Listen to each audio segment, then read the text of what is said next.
Bismillahirrahmanirrahim. Assalamualaikum warahmatullahi wabarakatuh. Alhamdulillah wassalatu wassalamu ala rasulillah amma ba'd. Santi-santi ustazah yang solehah, kaifa halukunna. Kita berharap antuna semua tetap dalam keadaan sehat walafiat dan pastinya tetap semangat mengikuti video-video pembelajaran dari ustazah meskipun kita belajar jarak jauh. Santi-santi ustazah yang solehah, salah satu bentuk semangat antuna mengikuti pembelajaran ini adalah antuna sudah menyiapkan alat tulis antuna untuk mencatat materi-materi yang akan ustazah sampaikan di video pembelajaran ini. Baiklah santi-santi ustazah yang soleha, sebelum kita mulai pembelajaran, ustazah ingin mengingatkan antuna di tengah pandemik ini, kita harus tetap menjaga kesehatan dan kebersihan kita. Salah satunya yaitu dengan rajin mencuci tangan, menggunakan masker, hindari dulu berjabat tangan dengan keluarga ataupun siapapun, kemudian hindari juga berkerumunan. Semuanya ini tentunya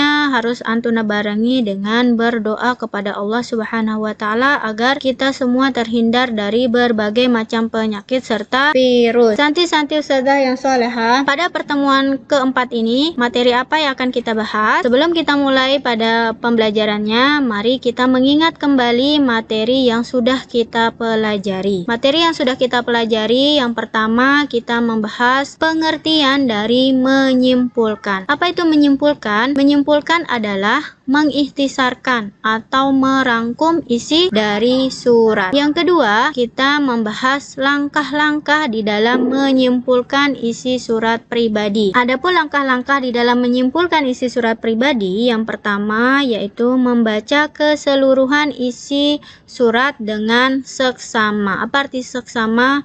Penuh perhatian. Yang kedua, sambil membaca, perhatikan struktur dari surat tersebut. Terkait dengan isi surat, ini terdiri dari 3 bagian. Yang pertama, paragraf pembuka, paragraf isi, dan paragraf penutup. Ini merupakan bagian dari isi surat. Kemudian yang ketiga, setelah itu antuna simpulkan isi dari surat tersebut berdasarkan paragraf isi dengan menggunakan bahasa antuna sendiri. Ini beberapa langkah yang antuna bisa lakukan ketika antuna akan menyimpulkan isi dari surat pribadi. Jika antuna kesulitan untuk melakukan hal ini, antuna bisa menggunakan tips untuk menyimpulkan isi surat. Apa tipsnya? Antuna bisa menggunakan pertanyaan. Pertanyaannya adalah, mengapa pengirim mengirim surat kepada si penerima? Nah, jawaban dari pertanyaan ini merupakan kesimpulan isi dari surat pribadi. Itu terkait dengan materi yang sudah kita pelajari di video pembelajaran sebelumnya. Pada pertemuan kita yang keempat ini, kompetensi dasar yang akan kita capai yaitu 3.8, menelaah unsur-unsur dan kebahasaan dari surat pribadi dan surat dinas yang dibaca dan didengar. Dengan tujuan pembelajarannya yaitu dengan izin Allah Subhanahu wa taala, setelah pembelajaran ini kalian diharapkan mampu pertama memahami jenis-jenis surat pribadi. Kemudian yang kedua, mengidentifikasi ciri kebahasaan dari surat pribadi. Santi-santi ustazah yang solehah, maka pada video kali ini surat yang akan kita pelajari yang pertama yaitu ciri kebahasaan dari surat pribadi. Namun sebelum antuna mempelajari kebahasaan dari surat pribadi, kita juga akan mempelajari jenis-jenis dari surat pribadi. Setelah itu kita akan melihat contoh kebahasaan apa saja yang terdapat dari surat pribadi. Santi-santi ustazah yang solehah, kebahasan surat pribadi ini yang akan kita pelajari. Tahukah antuna, surat memiliki berbagai tujuan. Setiap tujuan yang berbeda akan memerlukan bahasa yang berbeda juga. Oleh sebab itu, kita di sini akan membahas jenis-jenis dari surat pribadi. Ada berapakah jenis-jenis surat pribadi? Surat pribadi jenis-jenisnya yang pertama yaitu surat pribadi keakraban. Surat pribadi ini ditujukan kepada sahabat, teman sebaya, atau teman yang lebih muda. Kemudian jenis surat yang kedua yaitu surat pribadi kekeluargaan. Surat pribadi ini ditujukan untuk keluarga. Keluarga Antuna misalnya kepada nenek, kepada kakek, kepada paman, kepada bibi. Ini bersifat kekeluargaan. Bahasanya pun menggunakan bahasa kekeluargaan. Yang ketiga dari jenis surat pribadi yaitu setengah resmi. Kenapa disebut setengah resmi? Karena isi surat pribadi ini bersifat setengah resmi atau ada hubungannya dengan kedinasan. Santi-santi ustadzah yang solehah, setelah Antuna mempelajari jenis-jenis dari surat pribadi, selanjutnya kita akan mempelajari ciri bahasa dalam surat pribadi. Apa saja ciri penggunaan bahasa dari surat pribadi? Yang pertama, ciri kebahasaan dari surat pribadi adalah pilihan ragam bahasa tergantung siapa penerima surat. Bahasa yang digunakan di dalam surat pribadi tidaklah harus sama. Penggunaan bahasa ini disesuaikan kepada siapa penerima surat tersebut atau ada kaitannya dengan jenis surat pribadi yang tadi kita bahas. Jika Antuna menulis surat kepada sahabat Antuna, tentu bahasanya juga akan berbeda jika Antuna menulis surat kepada keluarga atau yang lainnya. Contoh di sini kita bisa perhatikan ragam bahasa yang digunakan untuk mengundang. Sini contohnya, kalau sempat singgahlah ke rumahku. Ini contoh bahasa di dalam surat pribadi. Ini ditujukan kepada teman yang dimana isinya untuk mengundang teman Antuna untuk datang ke rumah Antuna. Ini bahasa yang digunakan akan berbeda jika Antuna mengundang keluarga Antuna. Perhatikan di sini bahasanya. Bapak, ibu, om, tante, ya misalnya kalian tujukan atau kepada keluarga yang lain, kalian bisa jika Antuna mengirim surat kepada keluarga Antuna dengan tujuan mengundang kepada keluarga Antuna, Antuna menggunakan bahasa kami sekeluarga mengundang bapak, ibu, om, tante untuk datang. Perhatikan bahasa yang digunakan, yang dimana di sini ditujukan kepada teman, sedangkan di sini ditujukan kepada keluarga. Ya, kalau di sini kami sekeluarga mengundang, kalau ditujukan kepada keluarga. Tetapi kalau di sini menggunakan singgahlah ke rumahku, ini ditujukan kepada teman. Berbeda tidak penggunaan bahasanya? Tentu berbeda penggunaan bahasanya. Inilah yang harus kita perhatikan, bahasa yang akan kita gunakan kepada siapa yang menerima surat kita tersebut. Kemudian kebahasaan yang kedua dari surat pribadi adalah bahasa surat pribadi tidak formal tetapi santun. Apa maksudnya tidak formal? Bahasa tidak formal artinya bahasa yang menyimpang dari kaidah tata bahasa tetapi harus memperhatikan kesopanan dan kesantunannya. Antuna di sini maksudnya adalah tidak formal adalah Antuna menggunakan percakapan sehari-hari ketika Antuna menulis surat pribadi. Jadi Antuna bisa menggunakan percakapan sehari-hari di dalam menggunakan bahasa surat pribadi. Kita bisa lihat contoh di sini, kamu enggak apa-apa kan? Nah, kira-kira Antuna bisa melihat adakah bahasa yang tidak formal dari kalimat ini? Ya, betul sekali. Di sini penggunaan kata enggak ini merupakan tidak formal. Apa bahasa formalnya? Tidak seharusnya, tetapi karena bahasa percakapan, kata enggak ini mungkin biasa sering diucapkan ketika bercakap, maka bahasa ini juga pun bisa digunakan di dalam surat pribadi. Kamu di sini artinya adalah yang kita ajak bicara ini adalah teman sebaya kita. Berarti dari bahasanya ini kita bisa tahu bahwa kalimat ini digunakan kepada sahabat, bukan ditujukan kepada keluarga, apalagi kepada lembaga. Ini tentu tidak disarankan. Selanjutnya kebahasaan dari surat pribadi yang ketiga yaitu pilihan kata sapaan bersifat pribadi. Ini bersifat emotif dan ekspresif tujuannya. Kata sapaan ini adalah kata yang digunakan untuk menegur sapa orang yang diajak bicara. Biasanya kata sapaan ini menggunakan kata ganti orang kedua, baik itu kedua tunggal maupun kedua jamak. Atau selain itu Antuna bisa menggunakan nama orang atau menyebutkan kedudukan orang tersebut, misalnya di tengah keluarga Antuna sebagai kedudukannya sebagai paman atau sebagai kakek atau sebagai ayah dan lain sebagainya. Kita bisa lihat contohnya di sini, contoh kalimatnya, salam sayang untuk bunda. Yang mana sapaannya di kedudukannya adalah bunda. Maka di sini bunda ini merupakan kata sapaannya. Atau yang lainnya contohnya Hai Aish. Nah, kata Aish di sini nama orang. Ini merupakan sapaan juga. Atau sapaan yang lain menggunakan kata ganti orang kedua. Apakah kamu baik-baik saja? Ini kamu merupakan kata ganti orang kedua. Berbicara tentang kata ganti, maka ciri kebahasaan dari surat pribadi yang keempat adalah kata ganti. Penggunaan kata ganti ini kita temukan di dalam surat pribadi. Kata ganti apa yang digunakan? Yang pertama, kata ganti orang pertama. Tujuannya untuk menyebutkan siapa pengirim surat tersebut. Kita tahu siapa pengirim tersebut. Pengirim surat biasanya menyebutkan kata saya, aku, atau ku.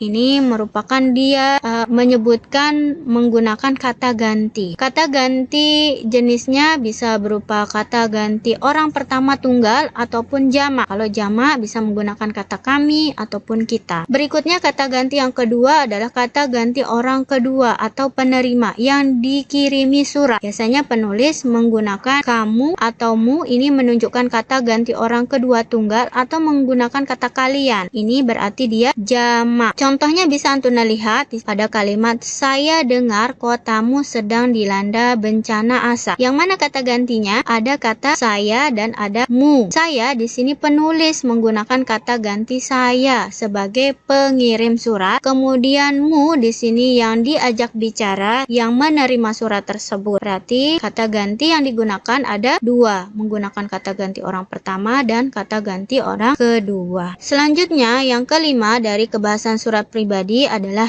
penggunaan tanda baca. Tanda baca yang akan kita bahas di sini hanya dua saja, dan itu pun penggunaannya hanya beberapa saja yang Ustazah sebutkan di sini. Tanda baca koma ini penggunaannya kapan, penempatannya. Yang pertama, tanda koma ini digunakan di belakang kata atau ungkapan yang menunjukkan penghubung antar kalimat yang terdapat pada awal kalimat. Ya, jadi mana kata yang digunakan tanda koma? Jadi kata yang muncul itu biasanya terletak di awal kalimat. Apa contoh kata-katanya? Ini contohnya oleh karena itu, apabila Antuna menemukan di awal kalimat, atau kata jadi, meskipun begitu, akan tetapi, lagi pula, maka setelah kata ini Antuna harus menggunakan tanda koma. Ya, lagi sekali, apabila Antuna menemukan kata oleh karena itu, jadi, meskipun begitu, akan tetapi, lagi pula, Antuna harus membubuhi tanda koma setelah kata ini. Dan kata-kata ini digunakan di awal kalimat. Kenapa dia berada di awal kalimat? Karena kata-kata ini tujuannya menghubungkan antara kalimat ke satu dengan kalimat yang kedua. Selain itu, Antuna juga menggunakan tanda koma apabila Antuna menemukan ada kata aduhai, tanda koma gunakan aduh, tanda koma wah, oh, atau ya, dan lain sebagainya. Gunakanlah tanda koma setelah kata-kata ini. Ya. Berikutnya, yang ketiga, tanda koma digunakan di antara nama dan alamat, bagian tempat, tanggal surat, dan nama tempat, negara atau wilayah yang ditulis berurutan. Jadi, gunakan tanda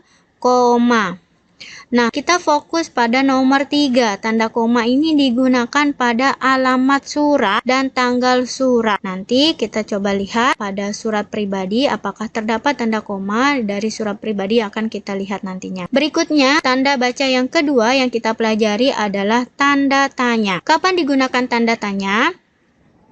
Tanda tanya digunakan pada akhir kalimat tanya. Ya, jadi lagi sekali tanda tanya digunakan pada akhir kalimat kalimat tanya. Digunakan tanda tanya. Itu dia tanda baca yang terakhir yang kita pelajari dari kebahasaan surat pribadi. Berikutnya kita akan melihat contoh dari surat pribadi. Di sini Ustazah akan memberikan contoh yang sama seperti video sebelumnya, yaitu contoh surat pribadi yang ada di buku paket Antuna halaman 251. Antuna bisa lihat pada buku paket Antuna atau Antuna bisa melihat di video ini. Kita akan menemukan kebahasaan pada surah pribadi yang sudah kita pelajari barusan apakah terdapat pada surah pribadi ini. Kita akan buktikan. Namun sebelum kita menemukan kebahasaan dari surah pribadi ini, kita tahu dulu jenis surat pribadinya jenis surat apa. Yang di sini saya sebutkan adalah dia termasuk jenis surat pribadi keakraban. Kenapa demikian? Kita artikan dulu apa itu surat pribadi keakraban. Jadi keakraban ini surat pribadi ditujukan kepada teman atau sahabat. Dari mana kita tahu? Kita lihat siapa pengirimnya. Di sini pengirimnya adalah Viola. Ditujukan kepada siapa? Ditujukan kepada Ozi. Maka sudah jelas bahwa ini surat pribadi keakraban. Selain itu, Antuna bisa lihat salam pembukanya. Salam pembuka yang digunakan adalah salam semangat pelajar. Jika kita melihat dari salam pembukanya, sudah jelas bahwa dia sama-sama pelajar yang seumuran. Ini merupakan jenis surat pribadi keakraban. Otomatis bahasa yang digunakan ketika berbicara dengan teman itu akan berbeda ketika berbicara dengan keluarga. Berbicara dalam percakapan sehari-hari ini juga digunakan di dalam menulis surat pribadi. Ketika kita bercakap, bahasa-bahasa yang muncul di dalam surat pribadi yang sering kita temukan bisa kita lihat di sini. Yang pertama adalah kata sapaan. Mana menunjukkan sapaan di sini? Tadi sudah kita pelajari, sapaan itu bisa berupa kedudukan di tengah keluarganya sebagai apa, atau menyebutkan nama orang tersebut, atau menyebutkan kata ganti orang kedua. Kita lihat di sini ada kata Ozi, atau menyebutkan kata ganti. Mungkin di sini kata gantinya yang mana? Ada kata ganti aku dan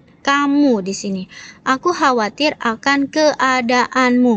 Mu di sini menjadi kata ganti orang kedua yang diajak bicara.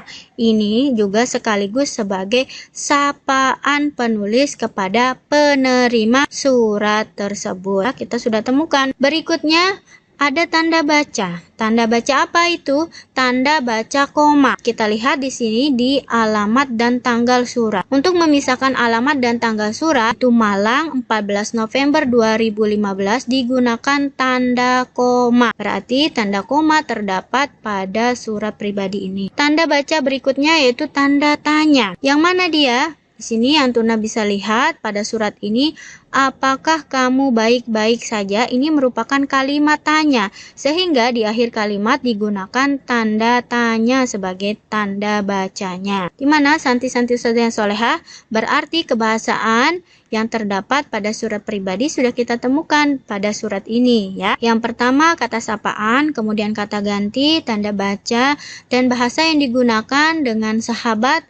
Tentu bahasa percakapan yang biasa dia gunakan ketika bercakap dengan sahabatnya ini. Baiklah santi-santi ustazah yang soleha, kita simpulkan pembelajaran kita apa saja yang sudah kita pelajari di video ini. Yang pertama, kita sudah mempelajari jenis-jenis dari surat pribadi. Adapun jenis-jenis surat pribadi itu ada 3. Yang pertama, surat pribadi kekeluargaan. Yang kedua, keakraban. Yang ketiga, semi formal. Selanjutnya, kebahasan pada surat pribadi. Yang pertama kita bahas tentang kata sapaan ya. Yang kedua, surat pribadi itu menggunakan bahasa yang tidak formal tetapi harus santun dan sopan. Yang ketiga, pilihan ragam bahasa ini tergantung siapa penerima surat. Ini ada kaitannya dengan jenis-jenis surat. Antuna harus tahu dulu siapa yang Antuna kirimi surat, sehingga bahasa yang Antuna gunakan juga harus disesuaikan kepada siapa. Ini ada kaitannya dengan jenis surat pribadi yang akan Antuna buat.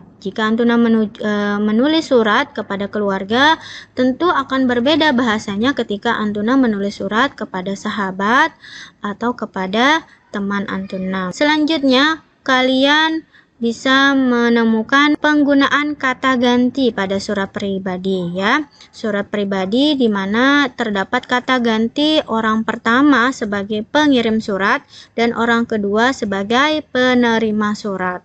Dan yang terakhir, kebahasan dari surat pribadi kita mempelajari tanda baca. Adapun tanda baca yang sudah kita pelajari yaitu tanda baca, koma, dan tanda tanya. Santi-santi ustazah yang solehah, demikian pembelajaran hari ini. Semoga Allah Subhanahu wa Ta'ala mempermudah Antuna memahami materi yang ustazah sampaikan. Mari kita tutup pembelajaran hari ini dengan membaca doa kafaratul majelis. Subhanakallahumma wa bihamdika asyhadu an la ilaha illa anta astaghfiruka wa atubu ilaik. Terima kasih Antuna sudah menyaksikan video dari Ustazah dari awal sampai selesai. Dan ingat, jangan di skip video ini karena nantinya Antuna gagal memahami apa yang Ustazah sampaikan. Insya Allah pada video berikutnya Ustazah akan memberikan juga soal yang akan Antuna kerjakan sesuai dengan materi yang ini dan pada materi yang Ustazah sampaikan di video berikutnya. Jadi Antuna harus mencatat, mempelajari, menyimak video ini. Ustazah cukupkan sampai di sini. Assalamualaikum warahmatullahi wabarakatuh.